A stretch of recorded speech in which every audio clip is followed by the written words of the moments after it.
So Donna, you're up, and just thank you for your time. One of these pictures is not Donna, but Donna mentioned riding a bike recently, so I decided to find a witch on a bike, and I I love it. rolled with that. Yeah, you like that? I Yeah, I do very much. yeah, yeah. Now I do have a question on this onesie over here. I'm Yes. curious if it was a shared onesie with someone else, or was this Nope. just the twin? Okay. Nope. So I got that with onesie as part of my prize package for when I won the golden ticket in 2019 from Recast. Ah, very And nice. yes, so including in the admissions ticket, I got the official branded onesie. Very Which nice. yeah, there's a whole fun backstory about why you don't let engineers become marketing people and how that onesie came about. So it's a treasured possession of mine. Yeah. Maybe we should have a user group. What's the right catchphrase? The story behind the scenes or something, right? Something like that. The things you don't get to see in the rest of the story, maybe. Yeah. So okay. So let me hand it over to you. Thank you for taking time, and Oh, you're really welcome. appreciate it. And Absolutely. Donna did some great things. I'll just ramble for one more second. Donna had a printer a 3D printer at MMS. She did some cool little printouts. She gave away a ton. Thank you, Donna. You also donated this printer. We auctioned it off. And of course, on Sunday, you did some cross stitch as well, right? Is it Yep. cross stitch? Yeah. Okay. So, yes, thank you for your contributions here, and thank you for today. So, I will hand to you now. All right. Let me go ahead and get my screen sharing set up. Let's see. I want to do that screen. And then I'm going to go ahead and do from the beginning. So I'm Donna, senior PM on the Windows 365 CAT team. Um, Formerly was a field consultant, not with Microsoft for 10 years, former MVP. Um, I've been bouncing around the community for a couple of years now. If you're not following me and you want 3D printing content or home automation content or some Windows 365 content, just go ahead and give me a follow there.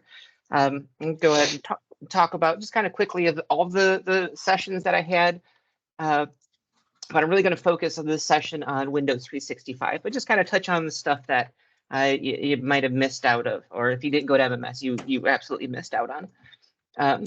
And so I had a cross-stitching session called Stab Fabric Not Users with my friend and MVP Nikolai Anderson.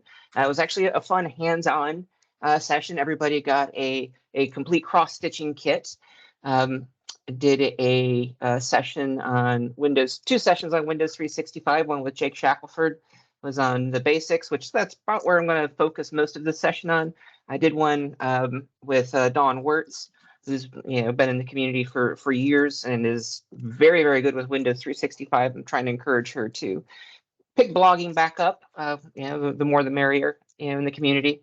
Did a fun session with my friend David on offline image servicing. I learned a ton.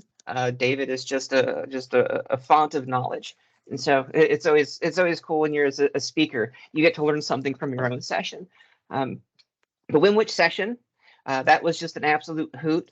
Just when my first MMS, I was was a nobody, and then to come back to the next one and actually have a full session dedicated to a solution I wrote, it was just an awesome experience. I had a lot of fun, and then we did a session with Mark Godfrey on home automation around Home Assistant. And so just to add a little color here, the Stab Fabric Not Users session, this was the pattern that everybody got. And the feedback I got and I loved from, and it was just mostly guys that never picked up, cross stitching before. This is much harder than I thought, which it is. But that was just a fun way to spend an hour or so on Sunday. Chandler with BC 1829, and I deal with contracting and okay, thank you. The automating the home office, we pretty much covered that there's a lot of options around home automation. Vendors tend to be proprietary with their solutions, and they don't play nice with each other. When you're looking at home automation solutions, you really have kind of two basic choices. local versus cloud. And what that means is you can control your devices locally, meaning that if there's no internet connection, you can still turn the lights on and off, versus cloud. If everything has to go through a cloud vendor, the internet goes down, your lights are not coming on or off. To make all of these proprietary things talk, Home Assistant is available. It's a fantastic and free-ish way to orchestrate. Why I say free-ish is it costs you nothing to install and set up. The only thing that you have to pay for is if you want to access it remotely from your mobile phone or use it with Amazon or Google Voice assistants, you need to fork up $5 a month. It's all open source. It's a wonderful, wonderful thing. And if you haven't played around with Home Assistant, I highly encourage you to. It is a fantastic solution. On the topic that we had in the pre-show about stupid tips, there's actually one I can show you that actually came out of MMS, my Winwich session. And so we had Winwich Imaging Magic, broke it up into 2 parts. I did the basics, how to get started for those that hadn't, kind of explain some of the quirks about why Winwich works the way she does. And that's not all down to me. There's issues with Windows, and I should probably I could do a whole nother session on Winwich just to go pick back up onto it. But we also went into the configuration manager integration. And my attendees actually at the session voted on a feature that they wanted. They wanted a dad joke button, which is building on the hi hungry I'm dad parameter. So if let me show you how this works real quick here. I'm just going to pause this. Can I'm probably gonna have to stop the slideshow, aren't I? Oink. And all right, there we go. So if just real quick, I've got this pulled up, and if we go to start Winwich with the hi hungry I'm dad parameter.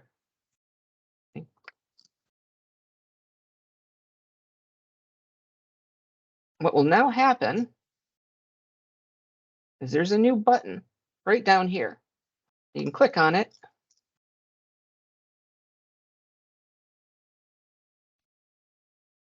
And that's all it does. But it's actually pulling in some API. There's some website that just generates dad jokes. So yeah, if you're doing offline image servicing and you need a dad joke, Winwich has your back. All right. So let me go ahead and close that out. Let me go back to my slide deck. From current slides, so we covered that. And I also had a TLDR of the meeting, of the presentation, kind of explaining, more or less all of the, the quirks and the challenges that I've had around with Winwich. And so those are all the ancillary topics. So let's kind of start digging into the Windows 365. And Windows 365, I could do an easy 2-hour session going from feature to feature and whatnot. So I'm going to try to cover all of these things. I do have some video demos of some upcoming features that are still being developed that are a game changer for the platform. And so, let me just kind of go down some of this stuff here first. So what is and what isn't Windows 365? Well, Windows 365 is often compared to VDI, and it's a fair comparison, I guess, if you kind of think that it's built on top of AVD. But in the practical sense, it's not VDI. And why that is because with the VDI deployment, you as the admin have to look at your host uptime, downtime, user allocation, your gateways, your connect and brokering, your user profiles, all of those things that go into making a VDI solution, especially if you're looking at like a cloud-based one where you're paying by the minute. Scaling absolutely comes into play. Windows 365 takes most of that, and just Microsoft is taking care of some of those things from the brokering and that perspective. Since these are persistent desktops, we're not having to muck around with profile disks. So right there, that makes it easier.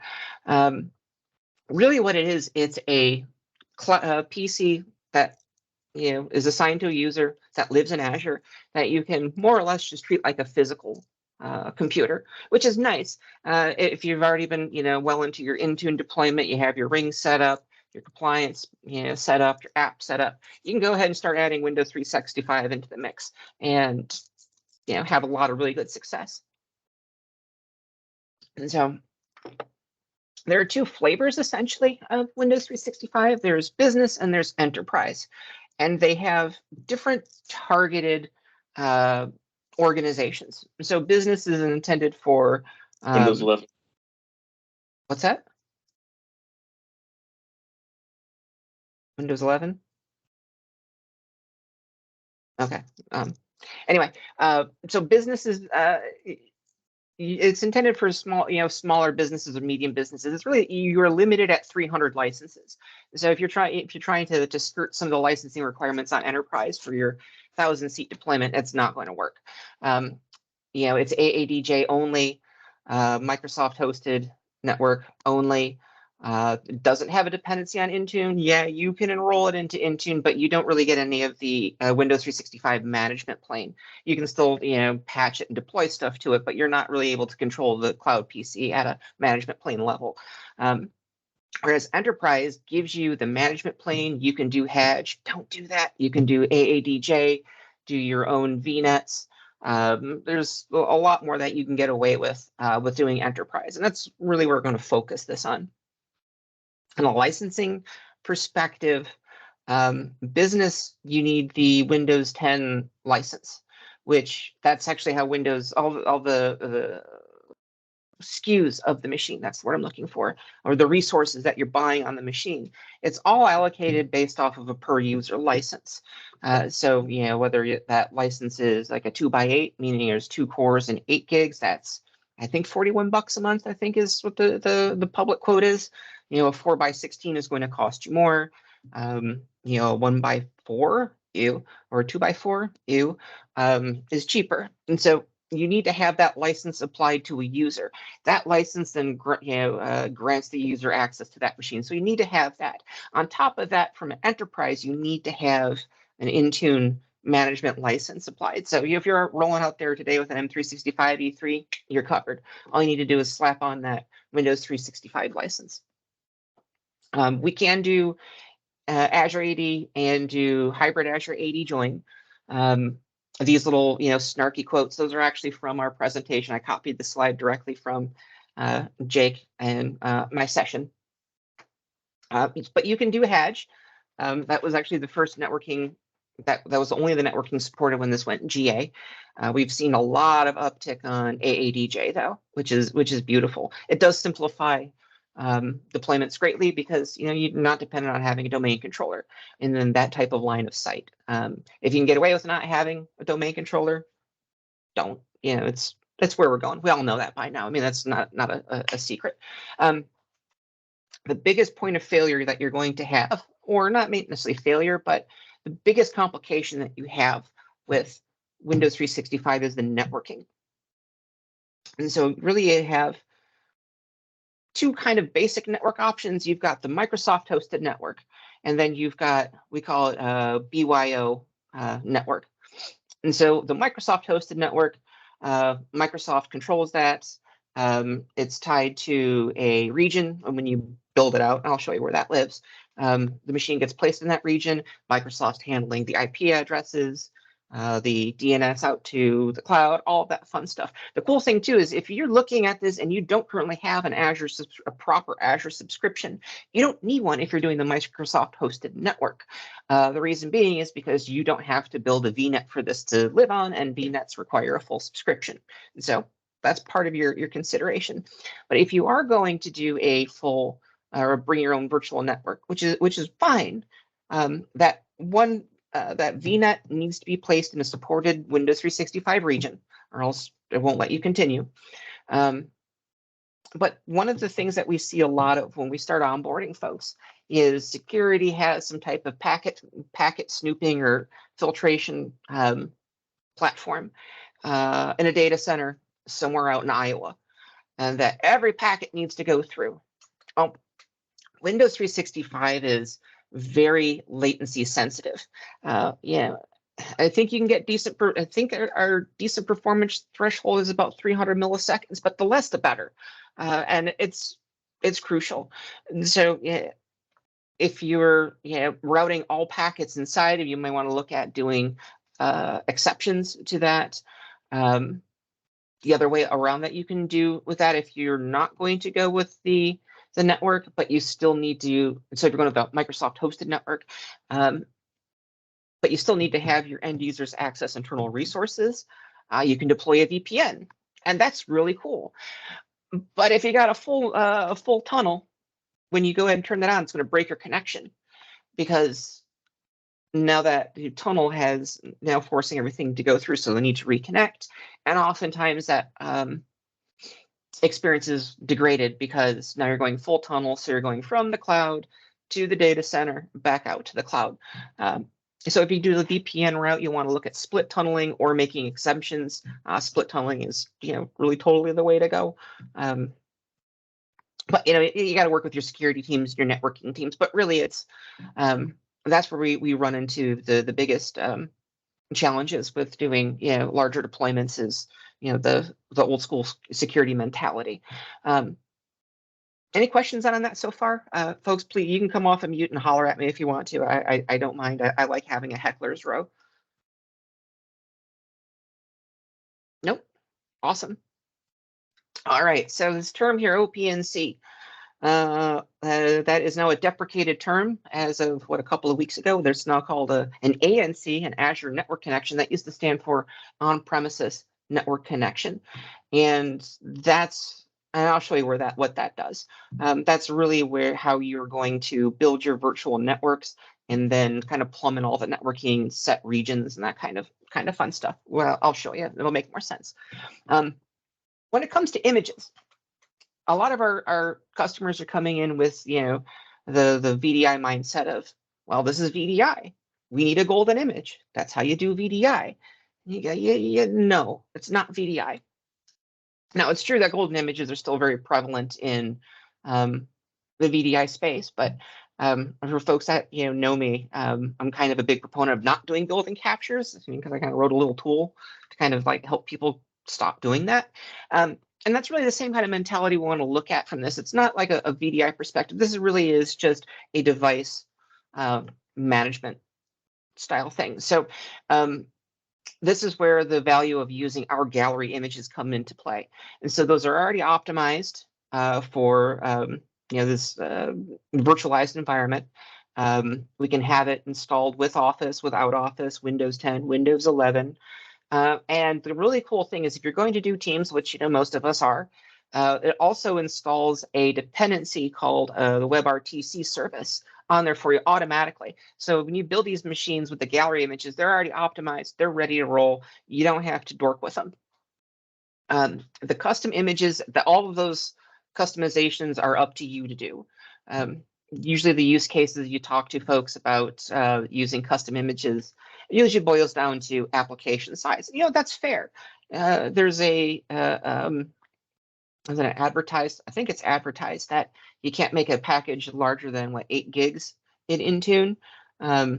Yeah, that's what's advertised, but it's not that common, I don't think, to have 8 gig applications when you can go ahead and have Intune, or since we support co-management, you could deploy those out through configman if that's your thing. And so really where you want to, if you're going to do a POC or a pilot, internally, really to have a good success, if you use a gallery image with with Azure AD Join and a Microsoft hosted network, you're going to be able to get started very, very quickly. Then you can kind of move on to those complications. Yeah.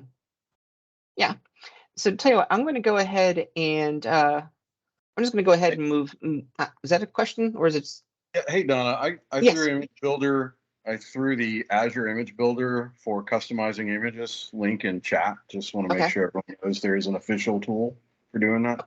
Well, it's still better to use a gallery image, but I know. But yeah, there's plenty of ways to skin that cat. All right, Teams considerations. This is an important one too. With Teams, we're using the machine-wide installer. which we're probably all using here as well. But there's a configuration difference that's how Teams behaves if it's in a virtualized environment or not. And there isn't currently feature parity. We're working on it. I think if they haven't already released, there should be a whole slew of new features that get as close to feature parity here dropped early next week. The doc should be published. So that's very cool stuff there. But just as you know, it's not going to be 100% on the Teams experience. I'm going to leave the what works and what doesn't until next week, because if I told you what's available today, it's not going to be true come Monday. And so I'd rather you just get the good news. One of the other things we can do with this as well is called point in time restore. This is actually a really cool feature. This automatically takes snapshots of your cloud PC. And what you can do is there's some configurations you can make around it. I think the default number of snapshots that it takes is 10. But if you open up a ticket and you ask for more, you can get more. You can set intervals. And so if somebody lost their data, somebody's machine's unresponsive, maybe somebody's machine got ransomware, cool, let's just go ahead and back it up a couple of days. Boop, and okay, you're back together. Really neat stuff. It's a far superior experience than using something, a physical, because the physicals just don't have that. Provisioning policies we're going to go ahead and get into, and then I've got some upcoming features. So I think with that, it's on for demos. So, we always got to pray to the demo gods because something's going to go wrong. I'm going to go ahead and cancel this and go ahead and open up a web browser. And so if you don't see the Windows 365 provisioning option in Intune today, that means that you don't have any Windows 365 licenses applied. You need to have one license applied, and then that unlocks the whole console. And this is really the big main feature, the differentiator between like business and enterprise, that you can control all of these functionalities, whereas business is kind of, sure, you get a cloud PC, but you don't have that much control over it. And so this is, a personal lab. I've got a couple of machines deployed. We can see I've got those down here. It's, your typical, Intune dashboardy kind of thing. And so I'm kind of going to take these out of order just to show you how you would actually go about setting this up for yourself. And where it really starts with is, do you need to have a virtual network that you control, or can you use the Microsoft hosted? If you want to use the Microsoft hosted, you can completely skip the Azure network connection. If you do need to have a VNet, we need to go ahead and build what's called our Azure network connection. Now, it'll go ahead and list them out, your subscription and the type. And you'll see that I've got some failures. And why is that? Because these are old ones I had that were Hadge. And when I went to Microsoft, I tore down my site-to-site VPN because I was going 100% all in cloud, baby. So those don't work because they can't talk to the domain controller, hence their fail. But it's a neat thing, though, that they've built in with the status. It's called the Watchdog service. And it periodically checks a whole list of functions. Let's see if that'll go ahead and bring this up.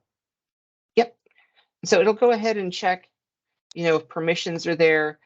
In this case with Hadge, if you've got Azure AD sync going on, your tenant's ready, your permissions are ready, all this good stuff, and it checks it periodically. So that way it prevents you from not knowing something's in the environment is wrong. I can do it back. Come on. All right. So you took me way back. All right. So I already have one built here, but I'm going to go ahead and walk you through this. So we can go to create, and your first real options there are Azure AD join and a hybrid Azure AD join. In my case, let's go ahead and take Azure. I'll have to give it a name. And that's already populated, so we can go ahead and pick our subscription, the resource group we want to put it in, which virtual network. If I put it in the cloud network, there's something up with that one I think I broke. So I built this one recently. and then you can go ahead and pick your subnet. And really, that's all it takes to go ahead and get your networking set up. Outside of actually setting up the VNet, setting up your DNS, if you need to put in a whole bunch of firewalls and whatnot for configuration, which is cool. It's good to be secure. But there's guidance on what needs to be open and what needs to be available in order for your VNet to work. Mine are just basic next finished ones, so they all work. I'm not going to necessarily. Yes. Question from the chat. One Yes. VNet per region to match each region provisioning policy. In the form of a question. I think Josh is asking if do you need one VNet per region to match each region provisioning policy? Do you need to have a VNet per region to match a provisioning policy? If you're trying to deploy the cloud PCs in the different regions, yes, because that provisioning policy contains essentially everything that's going to be built for this machine, which includes the VNet it's going to be attached to, which would be that region. Okay, thanks. You're welcome. Now, I'm not going to go ahead and hit next because I don't need this. But that gives us our network connection. If we wanted to do custom images, you can go ahead and add them in. I'm not going to go through the process of uploading and whatnot, but if you have one built that you want to use, you can go ahead and do it here. As a side note, if you're using AVD and think you're going to be sneaky and just use your multi-session host image because it has everything baked into it, that won't work. It needs to be an enterprise. Multi-session, it will not accept multi-session, so just pro tip there. But that's where that would be.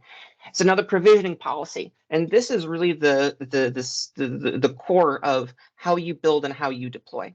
So let's go ahead and create a policy.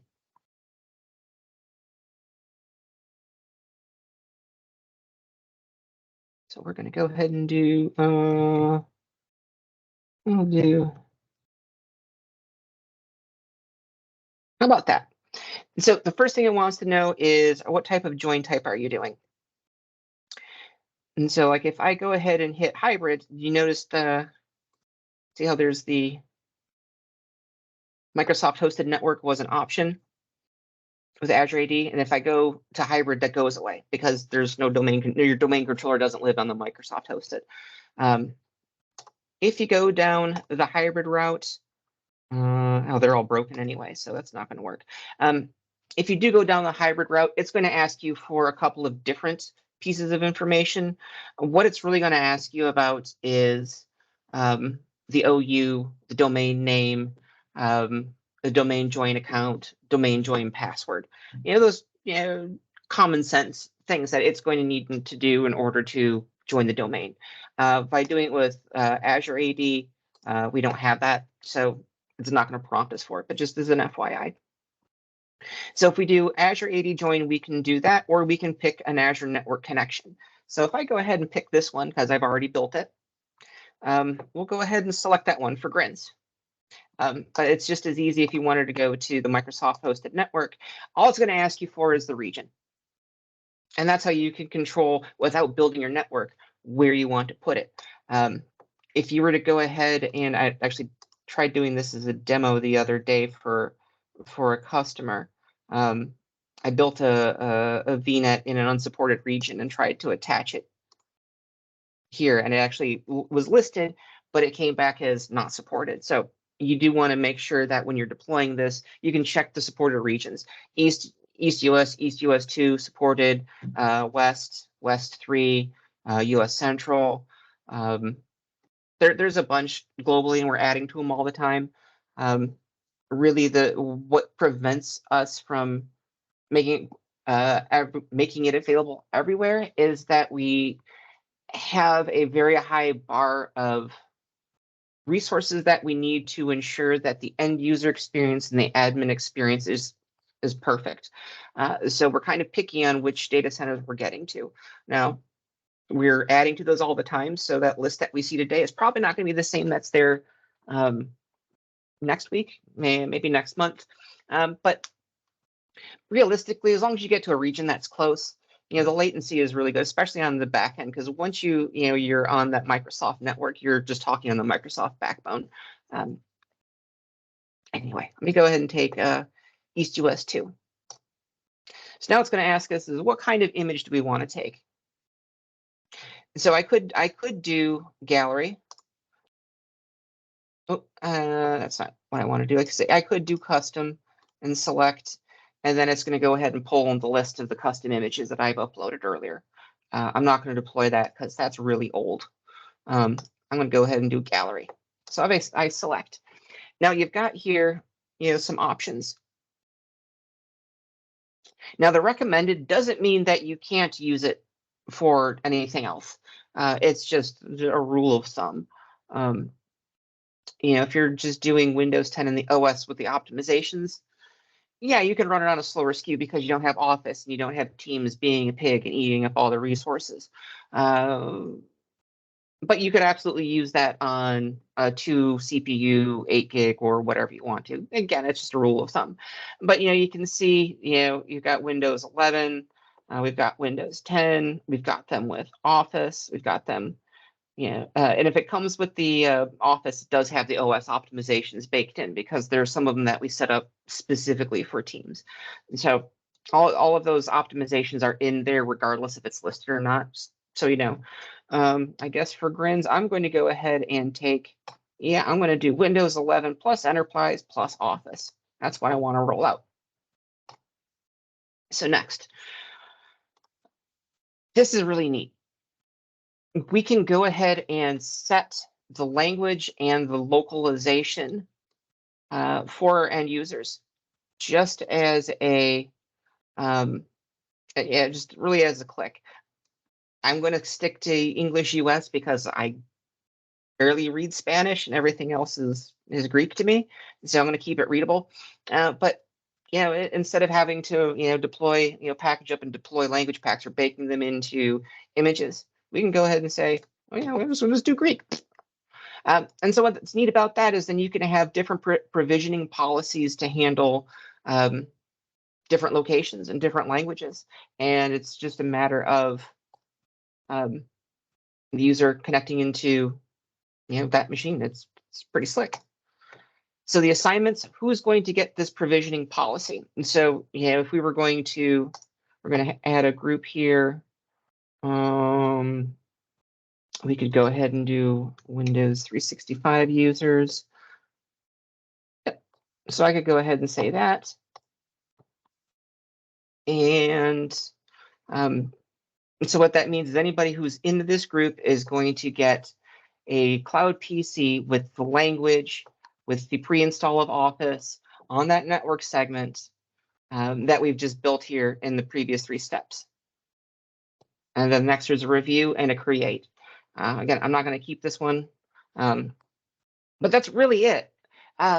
It's way simpler than a task sequence. Not that I don't love a task sequence. I love a task sequence. Really, just the overall simplicity of the provisioning policy to me is just nuts. It's what made me fall in love with this. It's the easiest way I've ever seen to deploy Windows. In mass. The easiest way is to go ahead and just run setup next a couple of times, but that doesn't scale very well. Once our provisioning policy is in place, we need to go ahead and ensure our users have licenses, and that's going to determine the SKU. So what I want to look at here is I'm going to go ahead and use my pre-canned provisioning policy that I already have baked. And in this case, looking at the configs, I told it that I want to do Azure AD join East US. It's a gallery image, and this one I'm happen to be using the Microsoft hosted network. That way I'm not incurring any costs for keeping the VNet up and keeping traffic on there. Not that there's a lot of costs for like 2 VMs being on there, but those Azure credits do add up. Locality and the group. So that's built. So what I need to do is I need to look at the licensing and make sure that my users are in said group. And I'm going to hop over here. I'm going to go into Azure AD. And I'm going to go into my licenses. So I can look at my all products. I've got my cloud test. And so I've already built assigned group licensing to this group. And currently within said group, I've got me and one of my daughters. I'm going to go ahead and add another one.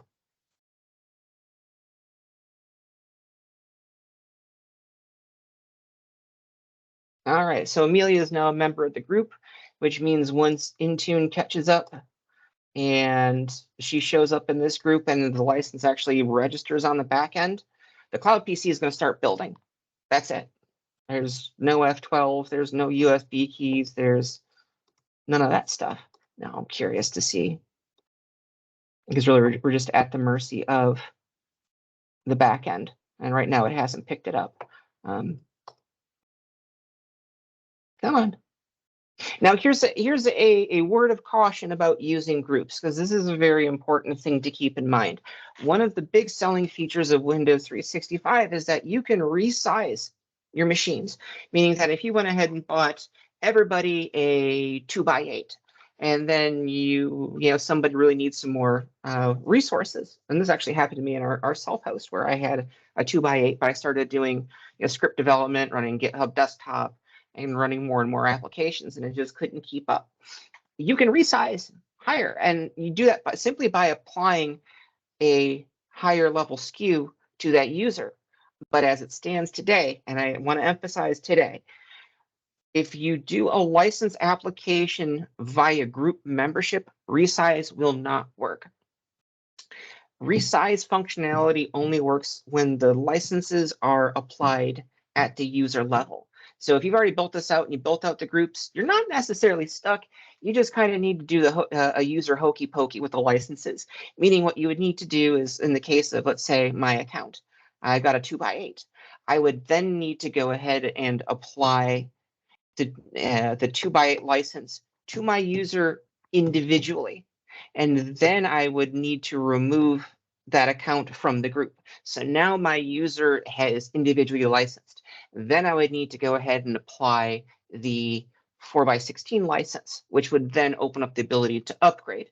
And then once that's applied, then I could take my user group, and if I want to go back to group management, I could put that account into a group built for 4x16 licenses, and then remove the individual license. Yeah, I know it's kind of hokey, but Windows 365 isn't even a year old yet, so we know that's a shortcoming. But if you're trying to make those decisions now and future plan, and you think you may be doing a bunch, massive upgrades, just know that caveat does exist. So let's see. So we're in there yet? Do we have? We provisioning yet? Not yet. They should be picking up here shortly. Question, Donna. Yes, go right ahead. So you can't have like a 4x16 group today. It has to be done at the individual level. No, you can make a 4x16. You can make whatever groups you want to, but if you want to resize the virtual machine for from a lower SKU to a higher SKU, the licenses, both the existing and the upgrade license, need to be applied at the individual level, or at the individual account, not assigned through a group. Okay. Yeah, I was just curious if you could just have like a second group and move that user into the higher group. Nope. But eventually, yes. That's our goal for that. But today, no. So you got to take them out of a group, do the individual stuff, and then you can kick them to another group if you want to do it that way. But it's possibly coming. We know that this has been a big issue, and it's being worked on. I don't have any time frames. I can't really go into much detail since that's all still behind the scenes stuff. But we are working on fixing that. So resize works as you would expect it to work. Cool. Thanks. You're welcome. As another caveat to that too, you cannot downsize today. That's also a known one. When that functionality gets here, I can't say. One, I don't know, and two, if I did, I probably couldn't because it'd be under NDA. But some of these these limitations that seem kind of obvious now, they're obvious to us too. But there's just so many requests and so many things that we've also needed. It's just a matter of prioritization. There's only so many devs and so many hours in the day. But if we look here, we can see we've got a cloud PC that's provisioning. And right now, the device name hasn't been built, but we can see that it pulled in from the provisioning policy that we assigned with the Windows 11 image. And because I'm using the Microsoft hosted network, there is no Azure network connection built, and then also the SKU. And so this can take anywhere from, I've seen it go from anywhere from 20 minutes to an hour. It really depends on, what you're installing, how busy the data center is. There's a lot of variables at play that determine how speedy it is. Usually we'll see, we'll get complaints from new customers that, oh, it took 50 minutes to build the machine. Like, okay, why is that an issue? How long does it take you to, build out a brand new Surface from scratch? Or a laptop, you got to open up the box, get rid of the cardboard, plug it in, and really people will sit there and watch it because it's the first time I know I did. I was running the stopwatch too. So any of those variances, really, when you start doing this at scale, it's not that big of a deal. At least from my perspective, if it takes a machine 30 minutes or 60 minutes, if you're building, 60 at a shot, and it's all done at the end, I'm sure some of the consultants have run into folks that complain, oh, my task sequence takes 45 minutes to complete. Well, yeah, you know what you're installing. Kind of same thought. One question for you. I Absolutely. probably can't, if you have visibility to the chat, it might be easier for you to read it, but I can try to read it if you'd like. It's just a few lines. It's about 4 or 5 up from Ben to is his last name. Being assigned via group. They are assigned via group, can you enable the resize by doing a direct assign, remove them from the group, and then add the higher level license? That's the question? Mm-hmm. Okay, so yes, what you're going to need to do is you're going to need to apply an individual license of the current SKU type to the user, and then you're going to remove that user from that licensing group. So now they're standing alone with their own individual license. Then you apply the SKU of the higher, or the license of the higher SKU to that user. So now that user account has 2 licenses. That will allow you to perform the resize.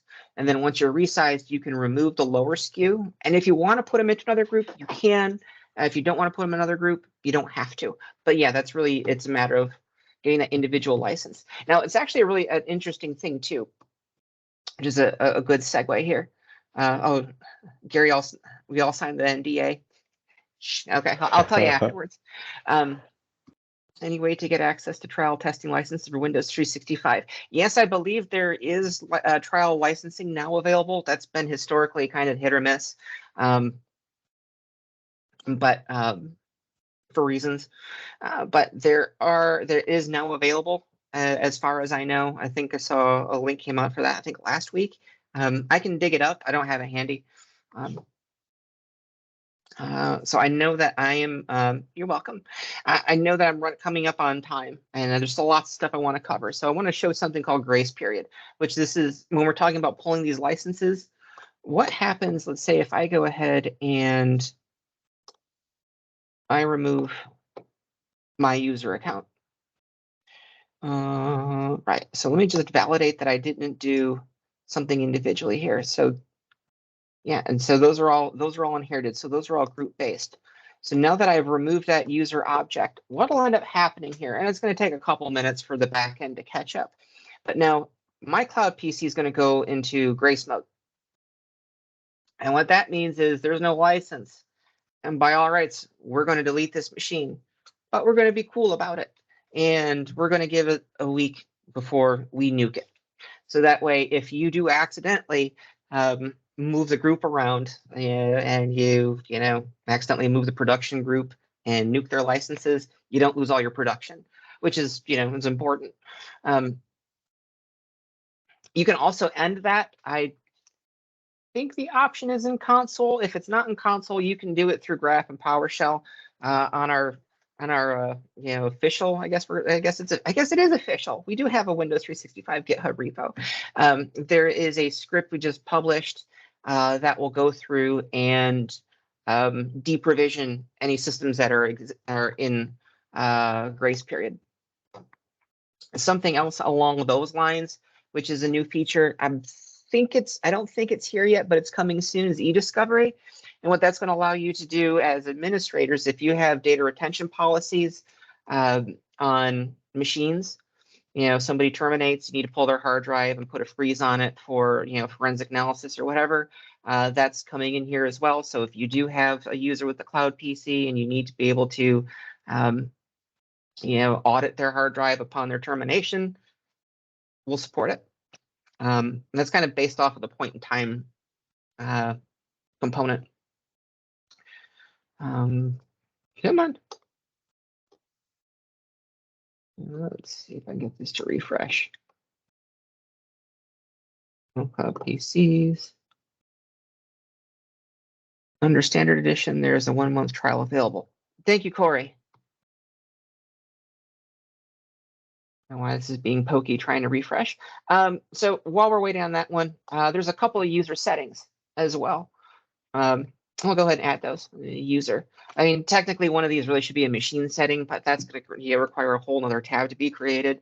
And making GUIs is difficult enough. Making GUIs at Microsoft, there's a lot of checks and balances, lots of them. So, really, what we can do here, these are dynamic. And so it's not like you create the policy and you're stuck, which if you build your machines with the provisioning policy, let's say you make it ENUS, and you want to change to ENGB. So you go into your provisioning policy and you change that setting. Nothing's going to happen on those systems that are already been built. You would need to re-provision, meaning they would need to be rebuilt. These ones here are dynamic. And so we could do hi. So if you needed to make anybody local admins, let's say you got developers and you need them to install whatever tools they want to. You could go ahead and create a user policy that enables the user to be local admins. Cool. The other thing that we have in here is a point in time restore. So right now, what we can do is we can say, we could control the frequency. So if we do 1 backup a day, we can, by default, get 10 backups going, was that a week and a half back, automatically, part of the service. Doesn't cost you anything else. It's pretty cool.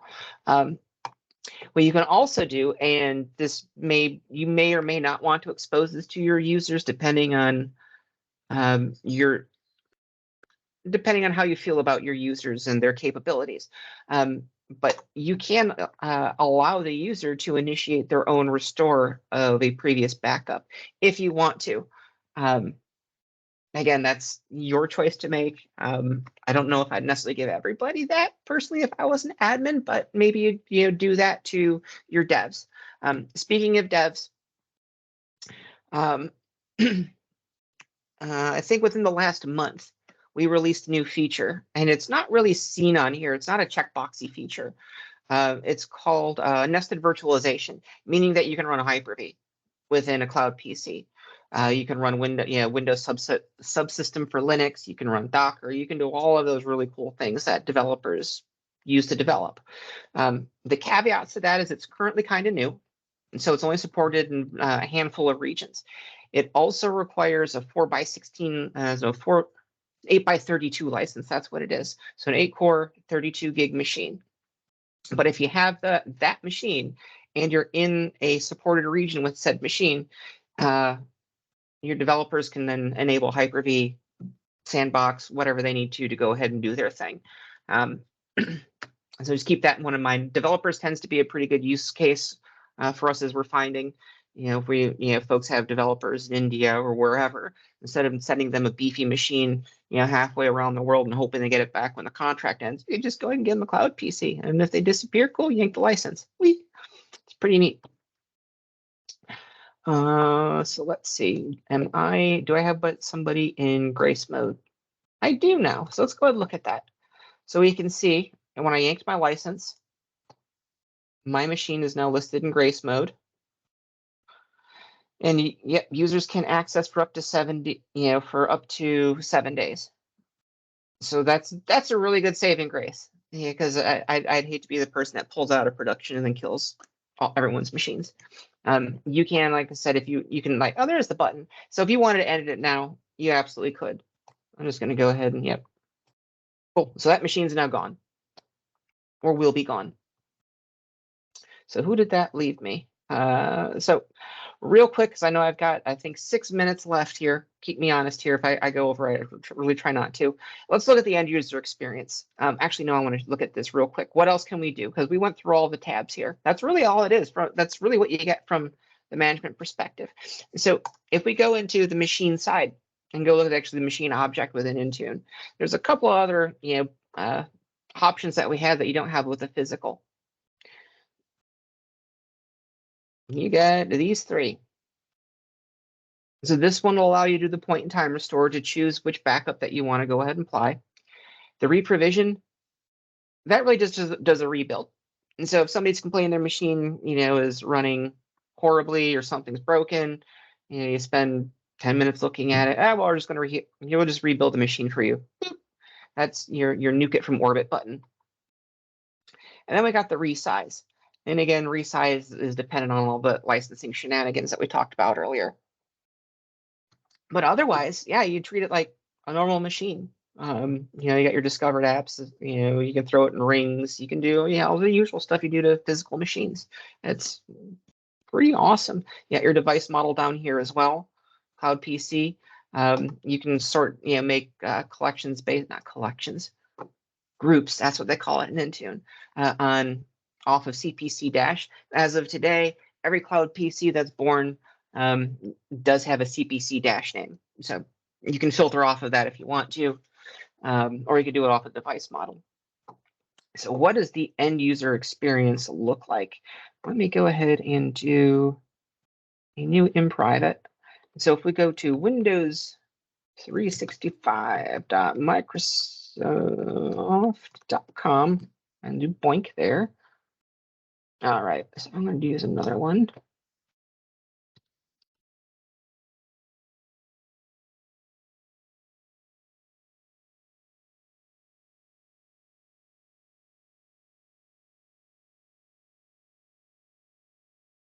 All right, so when your user logs in, on the first login, they'll get a couple of dialog boxes. Hey, welcome. Here's where you find this. Here's where you find that usual. First time, you can take the tour if you wanted to. I don't have enough minutes to walk through that.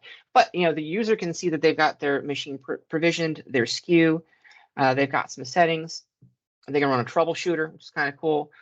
They can restart their machine from here if you don't expose that. By default, I'm 99% sure standard users do not have the restart button on start exposed. Shutdown isn't exposed either, but if you do, it's usually just log off. So they could come into here and restart it, or if you change it in policy, you could go ahead and expose that. You can get system information, that kind of fun stuff. You can also do an open in the browser. And so if you're doing just lightweight, you're not doing video chat, you could do chat, but video calling, audio calling, you're just doing some really basic stuff, you can get away with a web browser, which is really cool.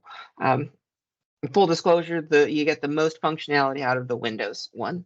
Unsurprising, that's really where we're finding the majority of users that are connecting are coming in from Windows. So we're going to build where it makes sense. Fine. And in here, just a second. And so there's such thing as a shared VM. No, there is not. Though we have had the requests.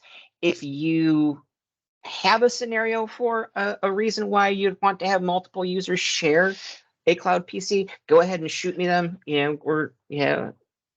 Try. It's an interesting topic. So yeah, if you've got use cases where that would make sense, where we're probably not going to do anything is having multi-session, because that's the realm of AVD. But if you're looking at maybe like a call center where you only want to have X amount of machines deployed to handle the on-site staff, okay, cool. That's a good use case for that. But I'd really love that feedback. But as Josh said, currently today, it's one machine type to one specific user, no sharing. So yeah, there's her computer. It's Windows. Let me go ahead and okay, it's Windows. It does. Oh, there it goes. And it does Windows things. All right. Lastly, what you can also do to help your users if they're getting spun up, because really it is an agnostic platform, or platform agnostic. That's what it is. So you can have the user click the download button, and right there you've got, there's your Windows one. This is not MSTSC. That is not the app from the Microsoft Store. This is the one they want. It's an MSI installer. But if they got a Mac, they got iOS, they got Android, they can go get the respective clients, install them, connect, and they're off to the races. Now, there's still more I'd love to show you. I know I'm up at time. I want to see if there's any other questions. No.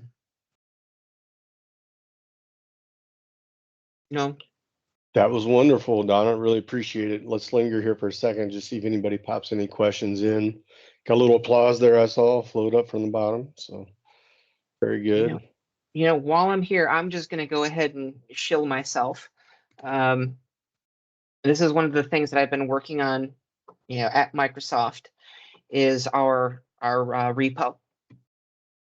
And so we're talking about, does this do well with AutoCAD machines? If you need a GPU, no, we don't support GPUs today. We've heard that. It's something we're investigating. So if you need something with a GPU, you're probably better off going on an ABD, because they do have the GPU SKUs. So where was I going with this? Oh yeah. To get started, the point of this repo is to help folks get started automating Windows 365 instead of starting it from scratch. I've always found it in my earlier days, it was much easier to take somebody else's script that worked and then kind of break it and bastardize it to make it, do something I want to do. And that's kind of where we're going with this. So under the scripts, PowerShell, and MS Graph folder, this list should continue to grow. It's really just a matter of, time. But these scripts give you some, examples of, how to list cloud PCs by grace period, or if you want to deprovision them, or look them by provisioning policy, or I'm continuing to work on this. The other thing I did too is I built a base script that does all of the authentication for you. And at the end of it, it says, I think I even have it there at the end. Yeah. Add code after here. So if you want to start playing with PowerShell and the Microsoft Doc Graph module, as opposed to doing, direct API calls, that's what I started working with. There will be actual, more graph-based versus PowerShell. Again, only so many hours in the day. I would encourage anybody to contribute to this. I now have contributions from 2 other people, and so I would love for this to be like a, our community repos versus just stuff that Donna wrote. Lastly, what's really important too, if you are rolling this out, regardless if you're using Gallery or you're using custom, what's crucial is keeping WebRTC service updated. What that does is it offloads video to the local machine. And if you don't have that installed, which is an issue we've seen with some folks with custom, Teams runs like crap. So we include that installer in our custom images, and you can go download it. It's an easy install. But the problem with it is it doesn't auto update today. And if you were to go ahead and update it on a live system, it purposefully kills all Teams processes. So it's not something you just want to go ahead and deploy out to prod, install immediately in the middle of the day, because you're going to have a whole bunch of people kicked off of meetings. So using proactive remediation, I wrote this script pair, and what it does is if it finds that it's out of date, because it dynamically goes out and defines that information. The other thing it does is when you get to the remediation script, it actually looks at the user state and sees if the user state is active. And if the user is active, it returns a fail and just waits until finally the user is disconnected or not active, and then goes ahead and pulls that trigger. Because if the user is not active, who cares? They can bounce Teams. If you don't want to use proactive remediation, you can use this in a standalone mode as well. There's a bunch of parameters that you can control to determine behavior. I know I'm already way over, but this one is really important for the care and feeding of your existing Windows 365 fleet, because the WebRTC is really what allows Teams to work well in a virtualized environment. But yeah, go ahead, make pull request, add some stuff. I'm working on another proactive remediation set to handle the RDP short path that I think just came out public yesterday. I think we hit public preview on that. It's just a registry key. That's easy enough to go ahead and deploy out through proactive remediation. I'll quit prattling. Anybody else got anything they want to know about? No? Okay. That was wonderful, Donna. Thank you very much. Really You're welcome. appreciate it. Thank you. And you're